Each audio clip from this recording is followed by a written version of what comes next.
வணக்கம். பூக்கள் பறிக்க போலாமா? நான் வீடியோ எடுக்கணும்னு சொல்லியும் மறந்து போய் ஒரு மேடம் எல்லா பூக்களையும் வந்து பறிச்சு எடுத்துட்டாங்க. அப்புறம் இந்த இட்லி பூ, நம்ம சின்ன வயசுல இந்த பூக்களை பறிச்சு அதுல இருக்க தேனை உறிஞ்சி சாப்பிடுவோம். உங்களுக்குலாம் ஞாபகம் இருக்கா? கொஞ்சமா இந்த பூவையும் வந்து பறிச்சு எடுத்துக்கிட்டேன்.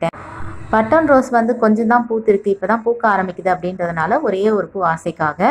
சாமந்தியும் வந்து பறிக்காம விட்டதுனால இது வந்து கலர் மாறி போய் அழுக ஆரம்பிச்சிருச்சு. அப்புறம் நான் ஏன் ஆசைக்காக ஒரு 3 பூ அதில் நல்ல பூவாக பார்த்து பறித்து எடுத்துக்கிட்டேன். பூக்களை வந்து எப்போவுமே பறிக்காமல் விடக்கூடாது. கொஞ்சமாவது பூக்களை பறிச்சாதான் அந்த பூக்கள் ஆசையாக வந்து மலரும். என்னோட உயரமாக வளர்ந்துருக்க டிசம்பர் பூவையும் பறித்து எடுத்துக்கிட்டாச்சு. இந்த பூ வந்து ரொம்ப கம்மியாக இருக்குன்னு சொல்லிட்டு செடியிலே விட்டாச்சு. அடுத்து இந்த பூவை பறிச்சுக்கலாம் அப்படின்னு சொல்லிட்டு பறித்தேன். வாசம் அவ்வளோ வாசமாக இருந்தது. இது மேலே பனி படர்ந்து ரொம்பவே அழகாக இருந்தது. சூப்பராக அழகாக வெள்ளை பூத்திருக்க ப்ளூமேரியா பிடிக்காவையும் டெக்கரேஷனுக்காக பறித்து எடுத்துக்கிட்டாச்சு. அடுத்து சங்குப்பூவை போய் தேடுற ஒரு பூ கூட இல்லைங்க.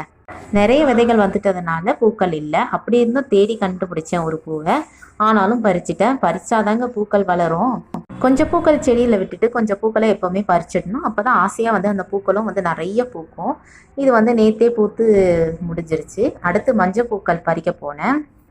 அதுவுமே வந்து நான் கொஞ்சம் தான் பறிச்சுக்கிட்டேன். ஏன்னா அந்த பூக்களுக்குள்ளே சில விசிட்டர்ஸ் இருந்தாங்க. அவங்க தேன் குடிச்சிட்டு அங்கேயே படுத்து தூங்கிட்டாங்க.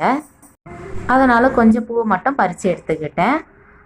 இந்த பவளமல்லி வந்து நைட்டில் தான் பூக்கும்னு நிறைய பேருக்கு தெரியும். காலையில் ஆனால் கொட்டிடும்.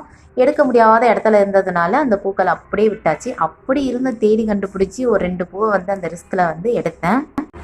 பூக்கள் எல்லாம் பறித்து முடிச்சுட்டு தொட்டாச்சிலிங்கியோட கொஞ்சம் நேரம் தொட்டு தொட்டு விளையாடிட்டு இருந்தேன். எத்தனை பேருக்கு தொட்டாச்சிலிங்கி செடி ரொம்ப பிடிக்கும்? கமெண்ட் பண்ணுங்கள்.